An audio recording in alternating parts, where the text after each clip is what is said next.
Aloha, I'm Lyla Berg, and we're here at NOAA, the National Oceanic Atmospheric Administration, ready to meet the people who inform, inspire, and impact our daily lives. Thank you for joining us on Island Focus.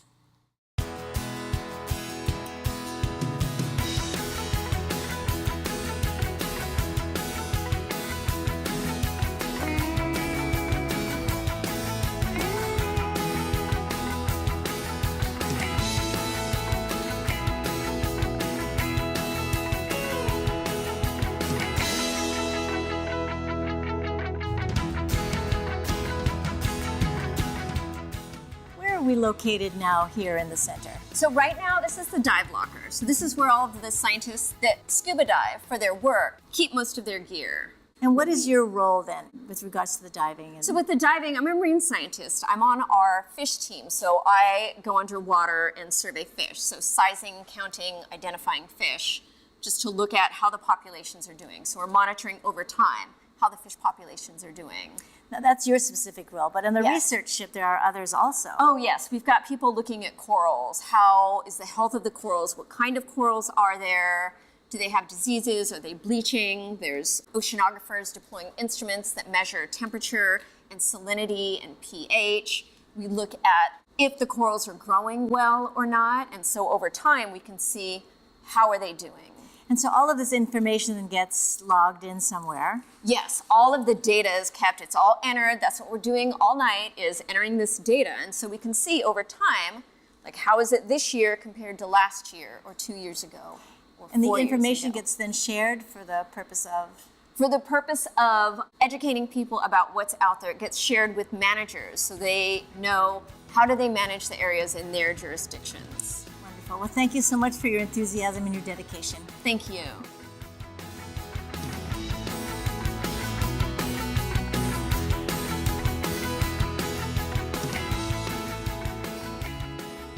I'm here with Keith Kamikawa, the Fisheries Extension Agent with NOAA.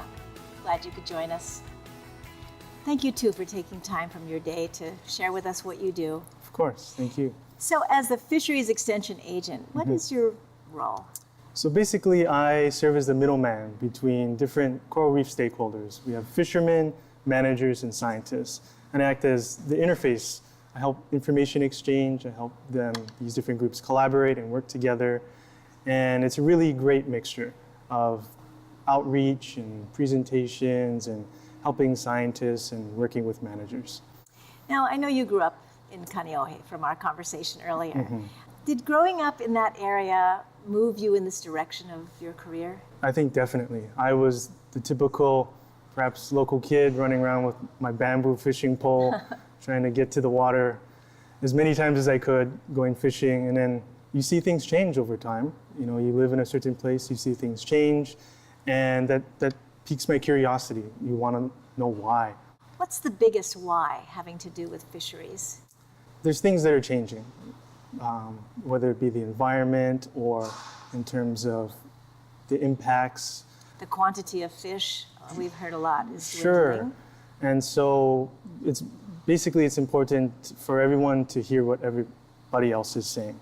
We want to make sure that fishermen have an input with work that's happening in our different state and federal agencies, and we want to make scientists and managers hear that voice, and then kind of work towards a common goal. We all want to catch fish, eat fish, study fish, and so we want to make sure those opportunities are around for generations to come. What are you experiencing when you go out to the community and have your public meetings? People that live in a place, they know best. Some of these people have seen things change throughout their whole lives and throughout generations, and they have a lot of great input to provide to the scientists and managers. And scientists and managers also have perhaps different skill sets that would also be important too. So if we can combine all of those things, then we can achieve really great work. Well, I appreciate what I hear you saying about wanting harmony, you know, and not only working with the community, but also working with the fishermen whose financial well-being is dependent on what they catch. Yeah, so I often work with the non-commercial fishermen. And so these are people that use the ocean and the resources for recreational use or subsistence or for fun. And I occasionally work with commercial fishermen as well, where yes, their livelihood depends on ocean resources being there. So we kind of all want the resource to be there, and we want it to be healthy. And so it's just important that we all work towards a common goal. I can anticipate what your closing message might be, but if you had one thought that you'd like to share with the younger generation, let's say. Sure. I was just one of those kids, as I mentioned. I followed my passions. I love aquariums, fishing, ponds, and I just channeled that into a graduate degree and continued through that academic path, but then also came here to work with scientists and managers. And it's just something I did to follow my passion. And so it's not like I have a special affinity for certain things, but if you have a passion for something, you can do well. Well, it's wonderful that NOAA gives you that flexibility to be able to explore and also be working on your PhD. Yes. Thank you for joining us. Thank you. We've been conversing with Keith Kamikawa, Fisheries Extension Agent with NOAA. Glad you could be with us.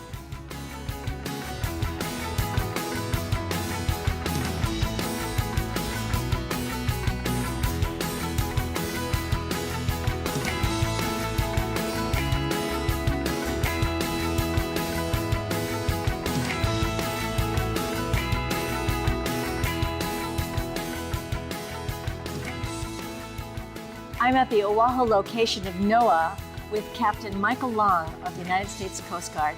Thank you for being with us. And I appreciate your time as well. It's a busy day for you these days, huh? Yes, ma'am. Can you share a little bit more what your role is as commanding officer and some of the experiences you've had? So as the commander of Sector Honolulu, I'm responsible for all Coast Guard missions within Hawaii and American Samoa. It's a big responsibility, but I have a great group of Coast Guard men and women that help me execute that mission. So in addition to patrolling the waters, as we've seen your beautiful ships, what other activities are you involved with? So we do search and rescue, and then also we do law enforcement, and we also protect the environment of many things. So this has been a career for you. It has been a career. I grew up on the panhandle of Florida, and I saw the Coast Guard almost every single day. And when I graduated from college was when Exxon Valdez occurred, and I saw the Coast Guard cleaning up pollution. And my degree was in environmental studies, and I always thought the Coast Guard just did search and rescue. And when I saw them cleaning up pollution, I said, that's what I want to do grow up. And it's been a fantastic, fun, exciting career. Well, and what I know a little bit about the Coast Guard is you also have community work that you do. So your tour is typically 3 or 4 years, and one way that I feel you can have a lasting impact and legacy is community involvement, and that is a high priority for at Sector Honolulu. And two things that we're very proud of is our partnership and education program. We partner with Lyla Elementary School to enhance their educational opportunities, and we go to the school and we read to the students. They have them read to us to increase their reading comprehension. And in recognition, the Coast Guard recognized that Sector Honolulu, we had the best partnership and education program in the entire Coast Guard. And secondly, ma'am, is the Special Olympics. That's a passion of mine. And last year was their 50th anniversary, and we helped transport the Special Olympics Flame of Hope throughout all the Hawaiian Islands. And then they had the Troy Barboza Law Enforcement Torch Run, which we participated in. It was the largest Coast Guard participation, and they have a truck pool where you have to pull a fire truck a certain distance. And we competed against the police, the Navy, the Marines, and for the first time in that event's history, the Coast Guard, little old Coast Guard, we won that event. So we're excited about this year. We're going to defend our title and participate even more. Were you involved in those activities? I was, ma'am. I was the coach. I wasn't pulling. I was coaching some of the more stronger and younger folks. And when you go to the schools, do you wear your uniform? I do. We do, yes, ma'am. And that's another thing with our partnership and education program, not only to increase their educational opportunities, but offer them some career that the Coast Guard and military is an option. So the Coast Guard really has given you more opportunities than you might have imagined. It has. And I like to say, ma'am, is the American dream is alive and well in the U.S. Coast Guard. It doesn't matter where you come from, who you are. You don't have to have a fancy name or pedigree. But if you work hard and make sacrifices, you will succeed in the Coast Guard and be a part of something larger than yourself as you serve your country. Thank you very much, Captain, for being with us today. Thank you, ma'am. And thank you, too, for joining us in conversing with Captain Michael Long of the United States Coast Guard.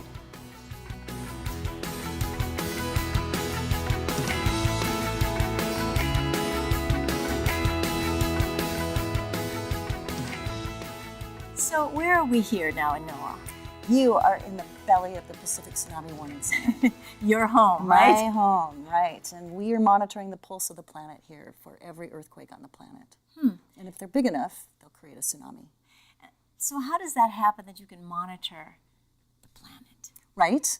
So if you look at the screen that has all the little white dots on it that shows the world, that's all of our seismic sensors all around the planet. And so when one of them has a hiccup and registers an earthquake, it lets us know, and then we're on. We need to be in here in less than 5 minutes' time.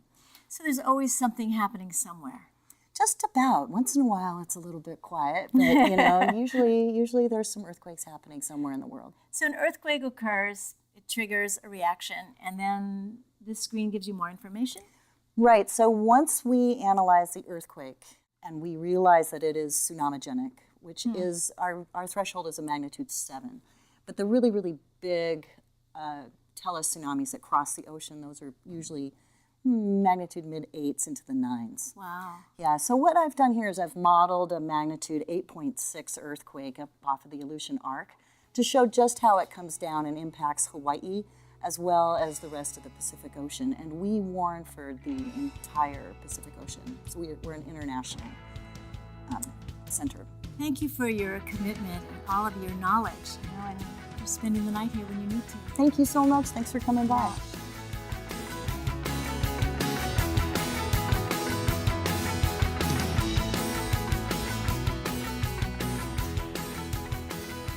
We're here today at NOAA with Lee Brightwell, who is the president of the Project Management Institute of Hawaii. Glad you could be with us. And thank you for taking the time. Oh, thank you for focusing on our organization, Lyla. Well, I don't know that much about it, so perhaps you could give me a little background. Project Management Institute is a global organization. It actually serves 2.9 million people. I was going to say in over 100 countries, but it's really in about every country in the world. We are merely the Honolulu chapter of that. But we're really, really proud because we've been a chapter for 20 years. We're in our 21st year. We started with 25 members, and now we've grown to 788 members. In Hawaii. In Hawaii. Wow. Is that amazing? So you must be doing something extraordinary that professionals would take the time to be part of an association. And I assume you have meetings and regular gatherings and workshops. We do. We really offer our members a great deal of value to be part of the institution itself. The profession of project management has grown over the years. They founded the global organization in 1969, but I would say it's been in the last 20 to 25 years that it's really created a lot of interest and a lot of focus, more so. When we talk about project management, how does that differ from leadership? Or how does it correlate to leadership? I'm glad you said correlate. I saw your face, by the way. I know, right? To be an effective project manager, you really do have to have a great deal of leadership skills. And some of the challenges are that many organizations cross-use their resources.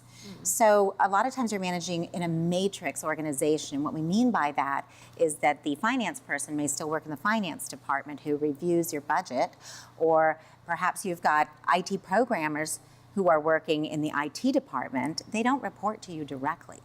So when somebody isn't a direct report, which you do have with a manager, you've got to have leadership skills that can engage them and motivate them.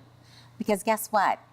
The other project manager that sits next to you is probably utilizing them also. So you want them focused on your project. You want them working and excited about getting all of those objectives and goals met. So the leadership part I find that's most intriguing about project management is the ability to look into a personal agenda. Everybody comes to work with their own. They do. You know, you have those really quiet people, you have those really assertive people. There's all sorts of mixes within a project, right? So if And we need those different well, that's true. personalities, right? Well, skills and personalities, Right. you're so right. So if you can find that out and then align it with the objectives of the project, you can pull a team together of disparate personalities and still reach your goal within the time and within the budget. And have everyone feel they participated in the success of the project. And that's important too.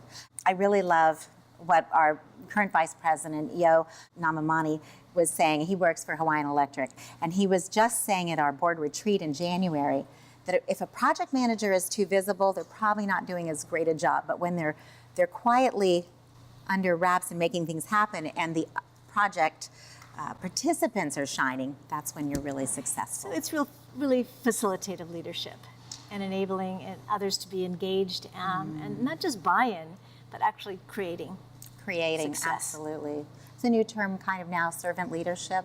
I found that that's very effective. A project manager who can remove roadblocks. Maybe someone's stuck, can't really move forward. They're kind of afraid to say that I'm not making the progress I'm supposed to. If you can get them to trust you enough to tell you that, then you're the one that goes out and talks to the other managers or the sponsor, and you get roadblocks removed. Sorry. Well, I can tell you love what you do. I do. And connecting with different professionals in Hawaii and from various professional fields. Well, nonprofits are a particular interest of ours. In fact, I must say thank you for this because we have a great partnership with Ōlelo. Ōlelo has come through the efforts of an individual who's part of both of our organizations, Ed Sang, and he makes sure that our professional development days are fully filmed. Now, why is that helpful? If you're not able to attend that, you might not get your professional development units, which are required for your certification. Well, thank you for that PSA for Ōlelo. Appreciate it very much. And We thank love you you. for taking the time. Thank you so much, Ella. Mahalo to you as an audience for tuning in to my conversation with Lee Brightwell, who is the president of the Project Management Institute. Aloha.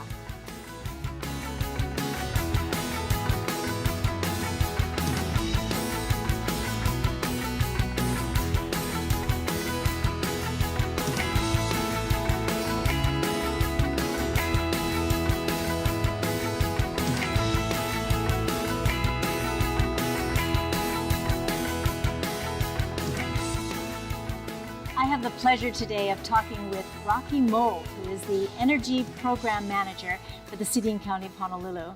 He'll be interested in this. Thank you so much, and I'm interested in what you're doing, especially because it's the City and County of Honolulu. What does a program manager in energy do? So I work with the newly established Office of Climate Change, Sustainability, and Resiliency.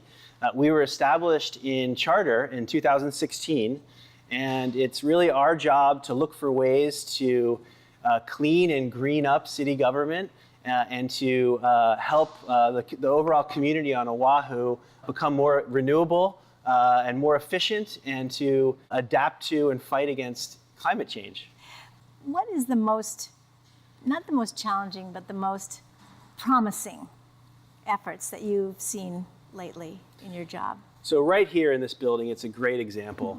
You want to try to reduce how much energy you're using before going to renewable sources. And eventually, we have a goal of getting to 100% renewable sources of energy by 2045, both here in the state and also in climate action planning that we're doing at the City and County of Honolulu. We're putting targets and programs into place to achieve 100% renewable energy as well. Are you working closely with the legislature, or never the twain shall meet? So we will chime in on legislative matters when appropriate, but generally we're really focused on City Council and working with our council to achieve the goals of our county.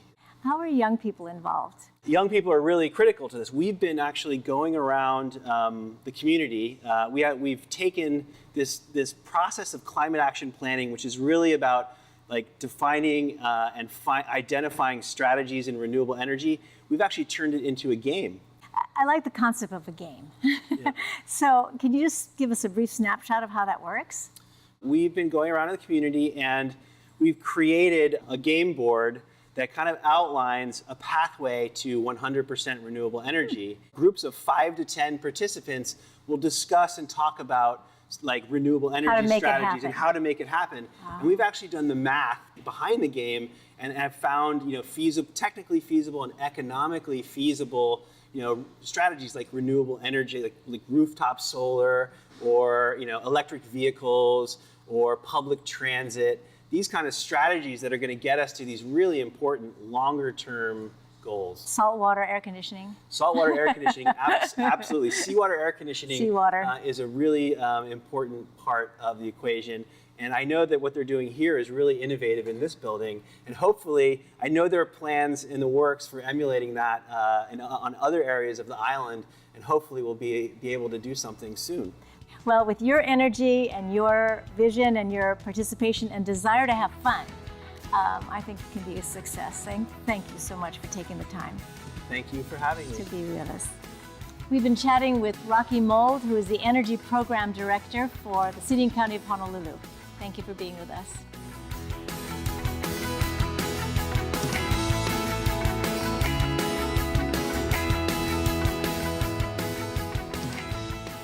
This is fabulous. It is. It's incredible. This is NOAA's 6-foot globe. It's an animated globe that gives you an astronaut's view of our planet, and any planet for that matter. And it's a great way for NOAA to get our information out to the general public and school kids around the world. How does it work? Yeah, so it's made of carbon fiber. It's actually hollow. And there are 4 video projectors around here, all controlled by a central computer. And it allows for you to show these seamless images of our planet, or in this case, the sun. Wow. And the NOAA studies everything from the surface of the sun to the very depths of our ocean. So we can start with the sun and go all the way and look at our oceans draining, and we're studying everything in between. So it's and this is your area. Yeah, so I help kind of manage some of the science ionosphere content. But the great thing about this is you can see this in over 150 science museums and centers around the world. And about 35 million people get to see this annually. So it's a great tool to get our science out to the world. So this is televised or telecast or somehow technologically sent to these different places? Yeah, so it's distributed through our office in Boulder, Colorado. But here's a data set that looks at current weather. So not only can we look at the sun or in the depths of the ocean, but we can take weather all the way up to today. So there's February 14th you can see on there, and you can check out current weather patterns. Fabulous, fabulous. How exciting. Thank you for sharing this. Yeah. It's fabulous.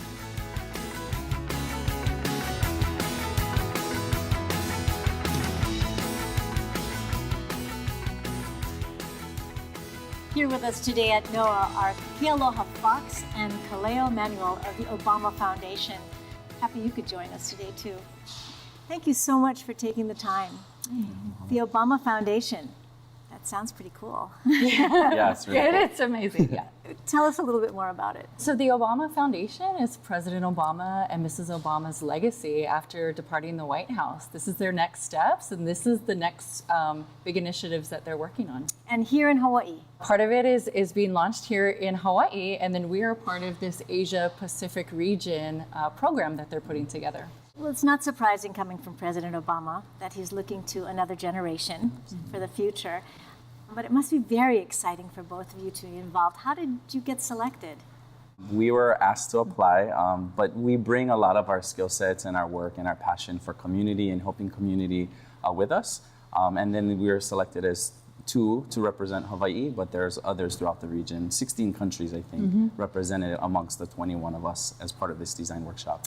That's fabulous. And what is your background that you would be noticed?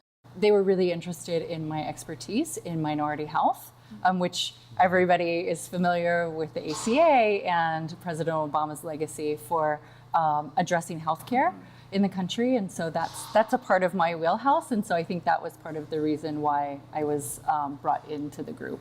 Yeah, wonderful. Yeah, and I spent the past 10 years working with the Department of Hawaiian Homelands here in Hawaii and helping to rehabilitate Native Hawaiians by providing homestead opportunities throughout the state and working a lot with water and water rights advocacy. That's really the foundation that I put out in my application. But what would be your vision for your participation in this foundation? I think this is one of the greatest opportunities as emerging leaders to connect on a regional scale in Asia Pacific, learn from each other, grow with each other, network with each other, a safe space to have conversations To become friends, definitely become friends. for Yeah, yourself? I'm really similarly inspired by all of the leaders. So leaders from Cambodia and China and Aotearoa and Samoa and Guam. I mean, 16 different countries and territories where we're all talking a common language and we all have a really similar passion of how are we in service to our communities, to our countries, and through the Obama Foundation and their network, they're really uplifting us to be established leaders one day in this Asia Pacific region dialogue around economics, education, health, human rights. Climate change is a big topic. Big topic. And we know we can't do it alone. And a parting message for a younger generation, if you have a chance. I just say to the next gens that are coming up, as an emerging leader myself, that just honor who you are, honor who your ancestors are, honor the place that you are part of every day and the work that you do, and know that you have something to contribute. No matter how small, there's something that you can contribute to the betterment of our communities, our society, and the world. What a great message. Yeah, I would tell the next generation of leaders and our peers even that just find, whether it's in your church, in your home, in a sports team, in a halau, there's ways in which every single one of us can be a leader and that we can tap into those qualities.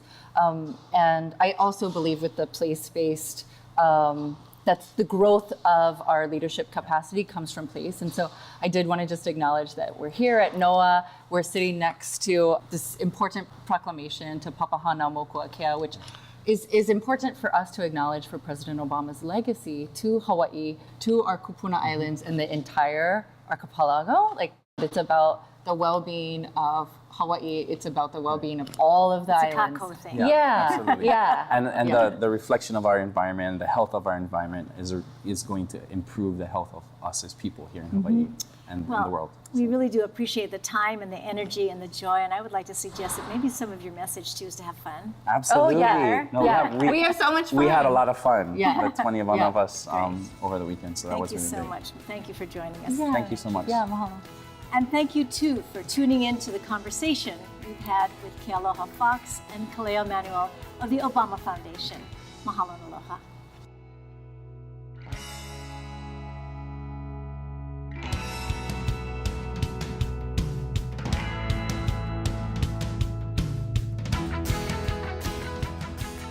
Mahalo to NOAA, the National Oceanic Atmospheric Administration, for hosting us today, and to you for tuning in to Island Focus.